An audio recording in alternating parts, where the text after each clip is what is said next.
नमस्कार। अब हम आपकी हस्तरेखा देखने के बाद अब आपकी कुंडली का एनालिसिस करने वाले हैं। पहले हम बात करेंगे आपकी कुंडली में बैठे हुए ग्रहों के बारे में, दशाओं के बारे में और आपके सवालों के जवाब, और अंत में उपाय भी आपको यहाँ बताए जाएंगे। आपकी ये कुंडली जो है ये वृषभ लगन की कुंडली है, टॉरस लगन है आपका, और मून आपका मेष राशि में द्वादश भाव में बैठा हुआ है। आपके लगन के मालिक शुक्र हैं, राशि के मालिक मंगल हैं। मेष राशि है आपकी एरीज साइन।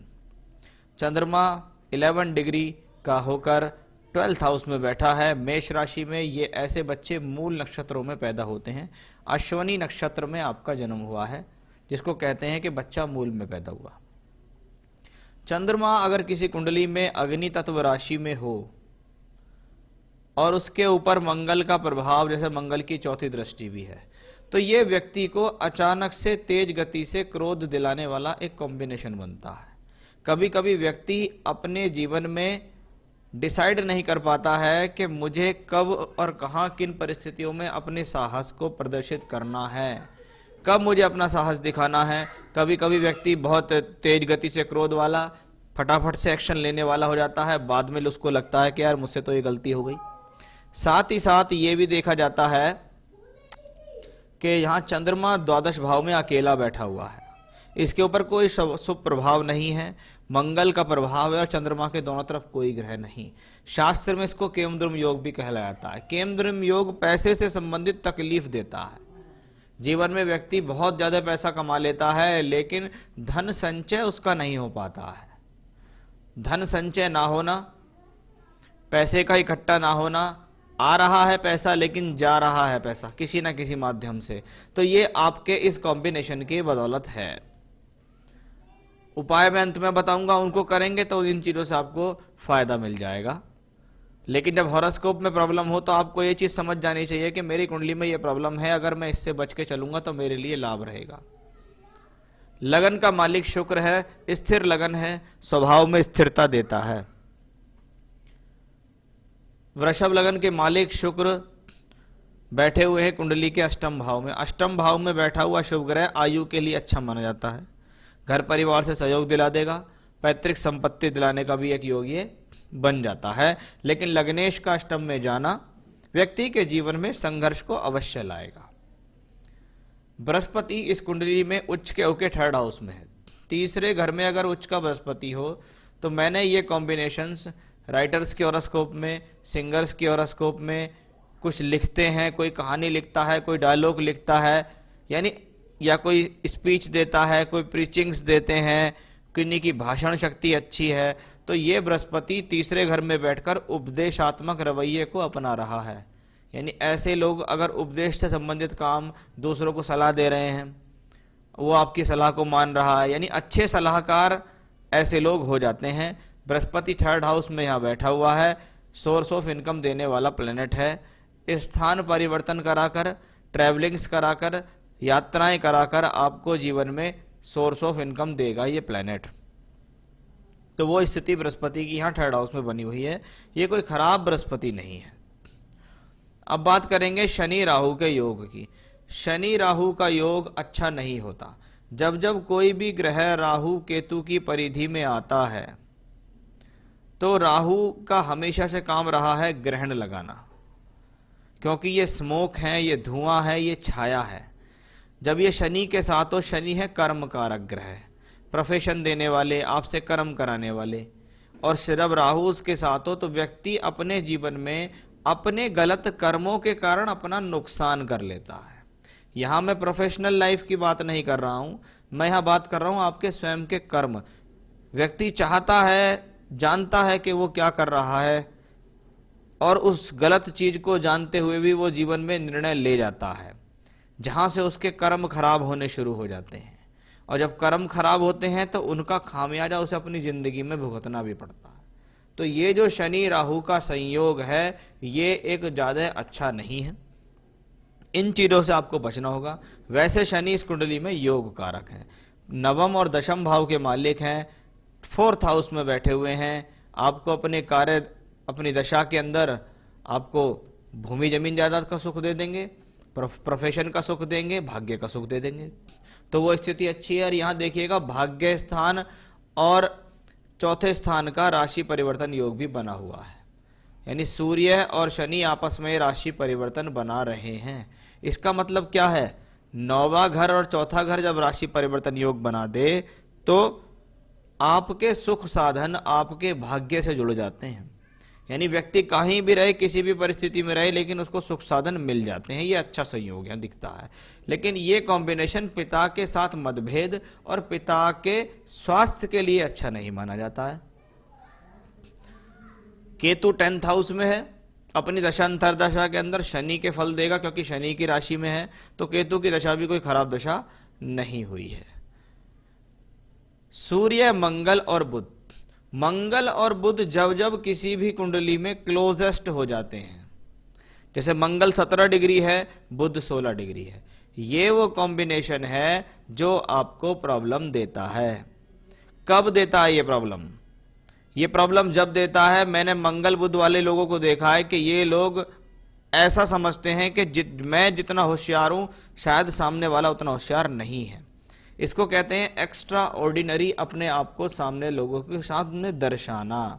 दिमाग होना अच्छी बात है, बुद्धि अच्छी है, कैचिंग पावर अच्छी है, इसमें कोई डाउट नहीं है, लेकिन लोगों के सामने अपने आप को इस प्रकार से प्रेजेंट ना करें कि उनको ये लगने लगे कि भाई ये व्यक्ति कहीं ना कहीं स्वार्थी है, ये अपने आगे किसी को कुछ समझ नहीं रहा है। तो वो ये कॉम्बिनेशन है कि व्यक्ति अपने जीवन में इस प्रकार की चतुराई भी उसके जीवन में आ जाती है। यहीं से आपको नुकसान मिल सकता है। बाकी ये कॉम्बिनेशन बहुत अच्छा है, क्योंकि बुध यहाँ द्वितीय और पंचम का मालिक होकर 9th हाउस में है। ये एजुकेशन भी अच्छी दिखाता है, व्यक्ति चाहे तो हायर एजुकेशन कर सकता है, अच्छी पकड़ वाली बुद्धि व्यक्ति की होती है। मंगल उच्च का है, सप्तम का मालिक भाग्य स्थान में अगर उच्च का हो रहा है तो कहीं ना कहीं विवाह के बाद जीवन में भाग्य परिवर्तन अवश्य होगा, विवाह के बाद जीवन में तरक्की अवश्य आएगी। और ये मंगल उच्च का होकर 9th हाउस में अपनी दशा अंतरदशा के अंदर दूर स्थानों से जुड़ना, टूर ट्रैवलिंग्स कराना, ये सब मंगल में निश्चित है। सूर्य अपने आप में बहुत बेहतर हो गया, क्योंकि सूर्य राजयोग में लिप्त हो गया। तो कुंडली की ओवरऑल पोजीशन तो ग्रहों की बहुत अच्छी दिखाई हमें दी है। नवांश में हम देखेंगे सिंह लगन का उदय हुआ है, लग्नेश द्वादश में गया, और सप्तम भाव का मालिक गया अपने से अष्टम में, वक्री होके जुपिटर के साथ 2nd हाउस में। अब यहां देखिएगा कि एक लग्नेश वो द्वादश में है, एक सप्तम भाव जो मैरिज के लिए देखा जाता है वो वहां है। कभी कभी ऐसे लोग मैंने देखे हैं कि उनको अपनी नौकरी की वजह से, अपने काम की वजह से या किसी अन्य कारण की वजह से पत्नी से काफी समय तक दूर रहना पड़ता है। पता लगा महीने में 10-15 दिन बाहर हैं, फिर वापस आ गए, एक महीने के लिए बाहर चले गए, फिर वापस आ गए। तो ऐसा ये कॉम्बिनेशन है जिसको कहते हैं पति पत्नी तो है, लेकिन पत्नी होते हुए भी पत्नी का सुख नहीं मिल रहा है। तो वो कॉम्बिनेशन यहाँ नजर आ रहा है। D10 दशमांश कुंडली आपकी अपने आप में पावरफुल है, अच्छी है। मंगल की महादशा सर आपको चल रही है 2015 से। मंगल कुंडली में सप्तमेश होके भाग्य स्थान में उच्च का है। उच्च का ग्रह जीवन में तरक्की देता है, इसमें कोई संदेह नहीं है, लेकिन वो तरक्की घर से दूर जाकर होगी, स्थान परिवर्तन करके होगी। दशमांश कुंडली में प्रोफेशनल लाइफ में देखें तो मंगल योग कारक हुआ, और स्वग्रही शनि और बुध के साथ धन योग राजयोग में है, यानी मंगल की दशा आपको सोर्स ऑफ इनकम देगी, पैसे को बनाए रखेगी। ये सब चीजें यहाँ दिखाई देती हैं, यानी ये दशा कहती है कि जी मैं सोर्स ऑफ इनकम दूंगी, मेरे पास पैसा देने की दशा है, मैं पैसा अवश्य दूंगी। लेकिन आपके स्वभाव के कारण आप पैसे को एकत्र नहीं कर पाएंगे, क्योंकि कुंडली में चंद्रमा की स्थितियां और केमद्रम योग इस चीज को दर्शा रहा है। अभी मंगल की दशा आपको चल रही है, मंगल में शुक्र है, शुक्र बैठा हुआ है अष्टम भाव में, छोटे मोटे रोग दे सकता है, थोड़ी बहुत हेल्थ को इशू दे सकता है, कोई बड़ी परेशानी नहीं है। आने वाले समय में जैसे आगे मंगल में सूर्य की दशा आ रही है, तो हो सकता है आप अपने नाम से कोई भूमि, जमीन, जायदाद, प्रॉपर्टी आगे परचेस करें, क्योंकि सारी दशाएं इस प्रकार से आ रही हैं। आप देखिएगा 28 नवंबर 2022 से आपको राहु की दशा शुरू होगी। राहु कहाँ है?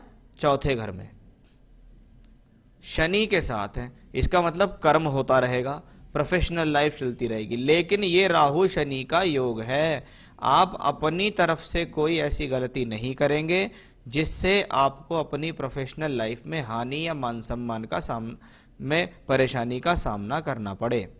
क्योंकि ये शनि राहु है, आपको पता भी नहीं लगने देगा कि कब ये आपसे गलत कर्म करा रहा है, और उस गलत कर्म का प्रभाव सामाजिक रूप से और व्यावसायिक रूप पे आपके ऊपर पड़ जाएगा। सिर्फ राहु में इतनी ही चेतावनी है, अदरवाइज राहु आपके हॉरोस्कोप के लिए बेहतर है। आपको अब से लेकर आने वाले लंबे समय तक सोर्स ऑफ इनकम बना के रखेगा, पैसा आपको देगा। आपने पूछा कि अभी मेरी एज 42 है, आगे की लाइफ कैसी रहेगी? मेरे हिसाब से आगे की लाइफ आपकी अच्छी है। 60 वर्ष के बाद भी आपके पास सोर्स ऑफ इनकम रहने वाला है, पैसे की स्थिति आने वाले समय में हो पाएगी। अपने परिवार की सम्मानजनक आप सभी प्रकार की स्थितियों को संभाल पाएंगे। बस फिर से मैं बता रहा हूं, जब राहु की दशा शुरू हो तो अपने ऊपर कंट्रोल करना शुरू कर देना कि भाई मुझे कोई भी बेकार के मैटर में पड़ना नहीं है, बस अपने काम से काम रखना। कभी गरीबी, भूखमरी, बीमारी तो नहीं आएगी, बिल्कुल नहीं आएगी। जेम्स के बारे में मैं बात करूं, अभी तक मैं आपके हॉरोस्कोप देख रहा हूं तो सबसे पहला स्टोन मैं आपको कहूंगा कि भाई साहब एक चांदी में अच्छा सा पन्ना धारण कर लीजिए। आपको मेरे पास से वो पन्ने की रिंग मिल जाएगी, सर्टिफाइड स्टोन की रिंग बना के आपके एड्रेस तक मैं आपको प्रोवाइड कर दूंगा। तो ये तो हुआ आपके लिए जेम्स। उसके अलावा रोजाना हनुमान जी की पूजा करो, बजरंग बाण पढ़ो या हनुमान चालीसा का पाठ करो, वो आपके लिए अच्छा है। सूर्य देव को नित्य प्रतिदिन प्रणाम करो। सूर्य देव के सामने खड़े होकर ओम सूर्याय नमः का मंत्र ज्यादा से ज्यादा जपो। सूर्य देव के सामने खड़े होकर गायत्री मंत्र का जाप ज्यादा से ज्यादा करो। और हनुमान जी की पूजा मैंने आपको बताई दी है, तो ये पूजा करनी है, ये वाला स्टोन पहनना है। ये सब कुछ ही आपको इन सब चीजों से ठीक करेगा। आपके अंदर कोई कमी है तो वो दूर हो जाएगी। आपने कहा मेरा खर्चा बहुत होता है, खर्च को कंट्रोल करने के लिए मैंने आपको रूल भी बता दिया कि क्यों हो रहा है खर्च, और उससे अब आप उसको समझिए कि हाँ मेरी हॉरोस्कोप में ये कॉम्बिनेशन है, मुझे इसे दूर करना होगा। गायत्री मंत्र पढ़ेंगे, आपको सद्बुद्धि आएगी, तो आप इन सब चीज़ों से दूर पाते जाओगे। तो ज़्यादा से ज़्यादा सूर्यदेव के सामने बैठकर पूर्व दिशा की तरफ मुंह करके आप गायत्री मंत्र का जाप करो, ओम सूर्याय नमः मंत्र का जाप करो, ये आपके लिए सबसे ज़्यादा फायदेमंद रहेगा। बाकी ओवरऑल हॉरोस्कोप अच्छी है, ईश्वर कृपा से आप कर्म करते रहेंगे, सोर्स ऑफ इनकम बनता रहेगा।